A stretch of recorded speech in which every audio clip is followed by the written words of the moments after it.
వద్దు, panic booking చేయొద్దు, panic అయి ఎక్కువ బుక్ చేసి నిల్వలను ఉంచే ప్రయత్నం చేయొద్దు అంటూ ఇటు రాష్ట్ర కేంద్ర ప్రభుత్వాలు చెప్పుకొచ్చే ప్రయత్నం చేస్తున్నాయి. మొన్న మనం చూస్తే కనుక ఇటు ఏలూరులో ఇలా అర్ధరాత్రి సమయంలో ఇంట్లోకి దూరి ఆ గ్యాస్ సిలిండర్ని దొంగతనం చేశారు కొంతమంది దుండగులు. ఇప్పుడు సూర్యాపేట జిల్లాలో కూడా ఇలానే పట్టపగలే ఒక షాప్, రిపేర్కి సంబంధించిన ఒక షాపు, వెల్డింగ్కి సంబంధించిన ఒక షాపులో దూరి మరి ఒక సిలిండర్ని ఎత్తుకెళ్ళడం, ఆ విజువల్స్ని చూస్తున్నాం.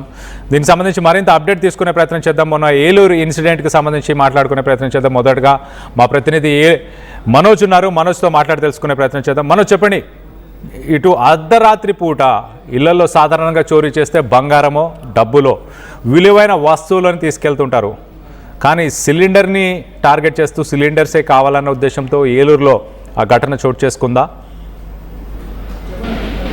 Thank you Kalyan. ఏదైతే ఇరాన్, ఇజ్రాయెల్, అమెరికా యుద్ధం ఏదైతుందో ఈ యుద్ధం కాస్త గ్రామీణ ప్రాంతాల్లోని గ్యాస్ బండలు దొంగతనాలు చేసే స్థాయికి తీసుకొచ్చిందని చెప్పాలి.